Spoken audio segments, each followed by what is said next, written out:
that quadrupled within the next 10 to 15 years. I want to see a lot more electric cars out there. So what they're doing to incent people is not only the financial incentives that we've talked about in a prior show, but also investing or helping businesses and investing in the electric vehicle charging infrastructure.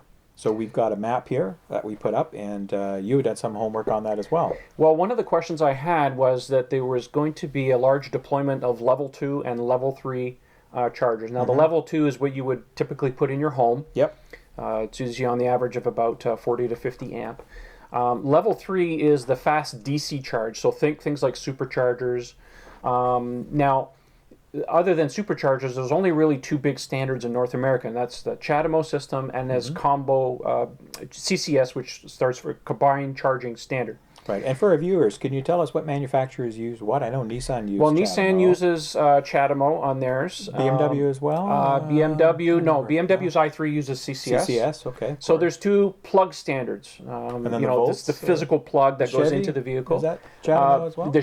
The Chevy Volt with the V uses J1772, which is just your standard level 2. Okay. The new Bolt coming out uses CCS. Okay. So we have two plug standards in North America. In other places in the world, they have different plug standards, but those are the two main ones. And I was able to confirm today, after looking over the documentation, that these level 3 charging stations that Ontario is deploying, about 500 of them, by the way. Yes, and they're all supposed to be all operational and in place by March of next year. Next year, yeah. Right, so they're moving very fast on this. So to make a long story short, these level 3 charging stations will have both CHAdeMO plugs and CCS.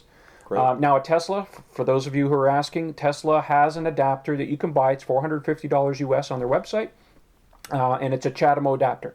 So you can buy this investment, though. Yeah, so you can buy this adapter. You can plug this big honking thing into it, and you can plug the right into your Tesla, and you get fast DC charge on level 3 without having to go to a supercharger. So if you can't find a supercharger, you can still get a fast DC charge with these other systems. And any idea? Obviously, it depends on the battery size, but let's say for your standard, Model S at a 70 kilowatt battery, do you think using a CHAdeMO adapter would that get you to 80% in what 4, 5, 6 hours? How fast? It's close to a supercharger. Okay. It's about 50 kilowatts, somewhere in there. Okay. Our good friend on per hour kind of thing. Yeah, somewhere in there, and I don't have the exact numbers. I'm sorry. You can look at some of the videos that Bjorn Nyland's done in Norway. He does an excellent series of videos, and he uses the CHAdeMO adapter quite a bit. And if you go look at those, you get a pretty good idea of what it takes to charge. It's pretty reasonable. So what that means, folks, is by the time we get our Model 3s in a year and a half or so, there'll be a significant infrastructure of chargers that'll be out there, not just here in Ontario, but we know that there are programs rolling out statewide in the U.S., other provinces in Canada, and of course within North America at some federal levels. There's a big push by all kinds of levels of government and public and private sector to really get that adoption of EV up. It's important that people realize that not only are we showing you this map here, but if you go to a website called PlugShare, and they have an app you can put on your phone as well, they show pretty much all of the electrical places that you can plug in a vehicle. Level 1, level 2, level 3, whatever that's available. It's a crowdsourced system. You'll be amazed at how many places you can plug in your vehicle. So this idea of not being able to charge an electric vehicle is a fallacy. You can plug it in anywhere. Yeah, even a standard, 110. Well, if you're sucker for punishment, but if you've got a day to sit somewhere. But if you need to, you need to. But level 2 is really should be the minimum of most people for overnight charging at home, and the fast charge is really for for long distance travel. That's what it's about.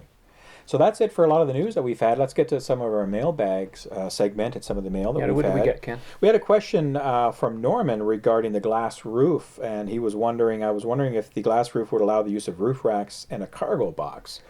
I haven't seen anything in the pictures. Usually there's some kind of a track that you would have to attach these to or to the side. The only thing I can go on is Model S, for example, can use a roof rack, but only if you have a panoramic roof, because that's the only one that has the little doors that open where you can put in, the hardware to put a roof rack on it. Right. I haven't heard anything from Tesla, prototype or otherwise, confirming that. I'm sure somebody will make a hitch.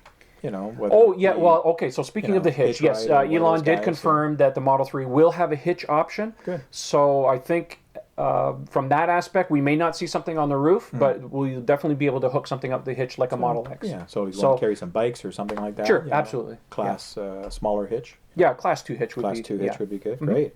We had a question from Maurice about the what's the story on the red Model 3. They saw it, obviously we saw it on the reveal stage with the matte black and the silver, but we haven't really seen it since.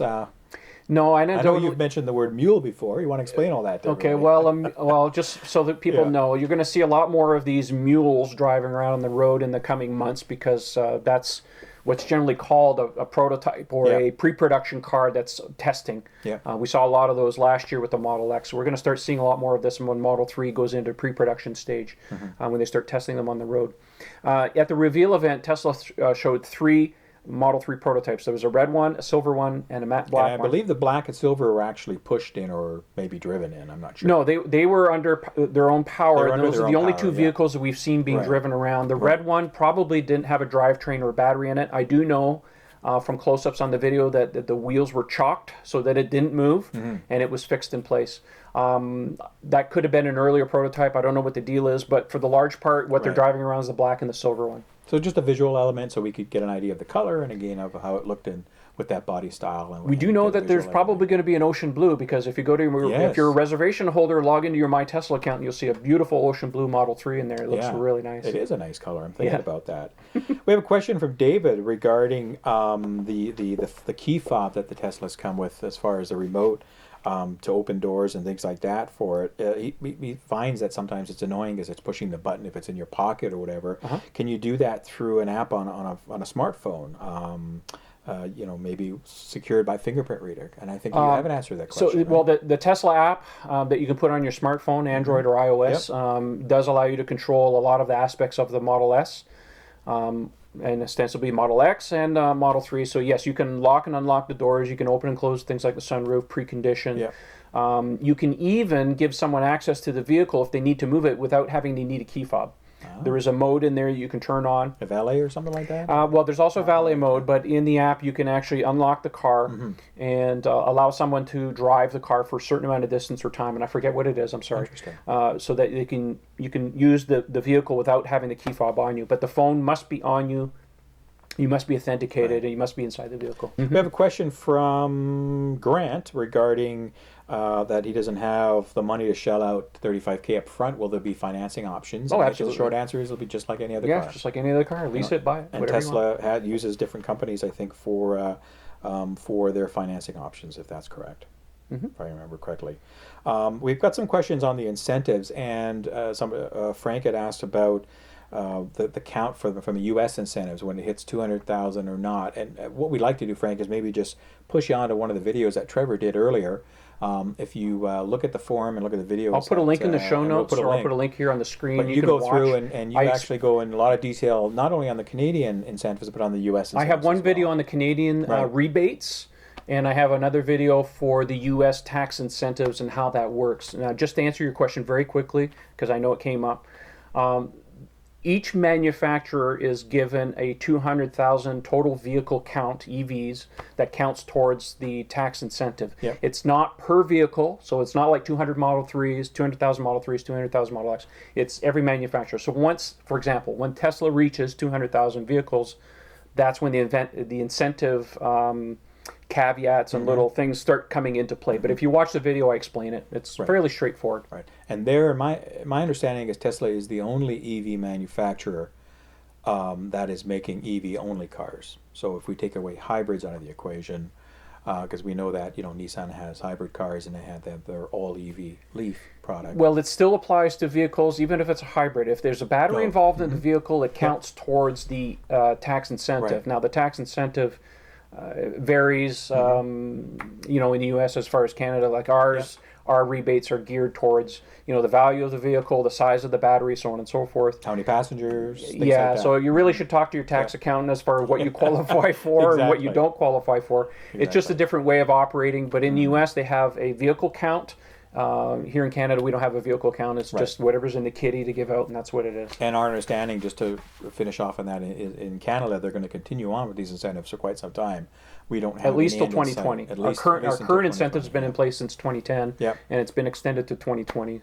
And Great. it could be, I mean, if it hasn't filled out as far as what we need, they may extend it again. Exactly. We'll see. We have a question as well about pre-ordering the Model 3, and the viewer is concerned that he's waiting 2.5 years, and by the time he gets his model, will it be the first models that that roll off the assembly line? Will it be that version, or will it be something else? I believe I sent a response, but I'm not sure if the email went out. But I think the short answer is, well, whatever, by the time that Tesla is ready to process your reservation, turn that into an order, you will have the options and the models and the trims that are available at that time. Is that fair? Yes, that's absolutely right. Yeah, Tesla makes continuous improvements on the vehicles as they go. The Model X or a Model S that you buy today is not going to be the same vehicle in 3 months. They're constantly changing the options and making small improvements to the vehicle. As far as Model 3 going into production late 2017, by the time mid-2018 rolls around, or some of you wait and maybe get it in 2019, the options will be different. The vehicle will be improved in certain different ways, and that's ostensibly why they're doing the initial deliveries on the West Coast, so they can catch any little early issues and they can fix them very quickly, get those fixes into production. So ostensibly, the longer you wait for the car, the better car you're actually going to end up with in a lot of ways. Exactly. For us in Canada, we always seem to be about 6 months behind as far as getting vehicles. Like the Model X, for example, just started getting delivered in June. And in the U.S., it was already 6 months ago when they started deliveries. So already we're seeing the vehicles being delivered here practically flawless. So if there's any early issues with Model 3, I'm not too worried, because all of those kinks will be worked out by the time we get our cars. Excellent. And our last and final question that we'll get to today from Brian. Brian was asking about if we can provide some information or coverage as far as the waiting experience for Tesla. And what's that been like, because we're going through it now with the Model 3. First thing I was going to say is, if you watch the video that you did with John, especially part 1 and maybe into part 2, the interview, John talks about his experience in buying the S's and the waiting that he had to do, because he was buying Signature Series, so they weren't easily. Maybe you can comment a little bit more about that. Waiting is the worst thing in the world when it comes to one of these vehicles. Whether if you think the wait is long now before you can actually place your order, wait till you place your order and you're waiting for the delivery. I encourage people, look, if you need a fix and if you need to talk about these things and get it off your back, join the forums. There's lots of people there you can talk about, what your plans are. It's a great way to spend the time in this vacuum that is going to be until the cars actually go into production. Absolutely. But yes, I mean, waiting for something, we're in a society where we want everything instantly, and waiting is not fun. So that's ostensibly why we started sort of the show and the online forum and stuff, and it just gives people a place to talk about their lives and what they plan on doing with the vehicles and what their thinking is. And you build a community around that, and people stick together. There's going to be clubs that are going to be forming. We're thinking about doing something like that too when the cars become available to everybody. It's just one of those things, people gel together under a common umbrella for these things. So we look very much forward to it, but we're in the same boat as you. We're all waiting for these vehicles, unless one of us decides to jump ship and just buy a Model S and call it done. But I'm not ready to do that yet. If those winning Powerball or lottery numbers come in, then I may do that. But Got for my now, 649 ticket it's not ready. happening. Exactly. Yeah. Well, that's it for our mailbag segment and for our show today. Unless you have any final thoughts or No, I think that's about it. We have some interesting things coming up and planned for the next few shows. We're going to an event tonight, so we may or may not have some footage for the next show. We'll see what happens with that. But right now it's just kind of enjoying the summer. We may end up taking a little time off in the next month or so. I know I have some vacation time, so don't expect a show. At least for a couple of weeks. So if we put out a new show, make sure you subscribe to the YouTube channel so you get instant notification. You can follow us on Twitter at Model 3 Owners, and you can also sign up at our forum at Model3ownersclub.com. And then that ways, if we get any new shows or updates and stuff, you can follow along that ways. Absolutely. And of course, keep the emails coming in and keep those questions on YouTube and responses coming in. In fact, email probably works best, because it's hard for us to scour the YouTube responses. And it's always best if you have a comment or you want to ask a question on the show. Try not to put it in the show notes or the comments at the bottom. Send us an email. It's podcast at Model3ownersclub.com. That way, it'll guarantee to come into us, and we'll be able to get it onto the show and answer your question. Absolutely. So again, thank you for everybody who's out there in the world watching our show and subscribing to us. We appreciate all the feedback. And again, take it easy and have a great summer. Happy evening, folks. We'll talk to you soon. Thanks for watching. Bye-bye.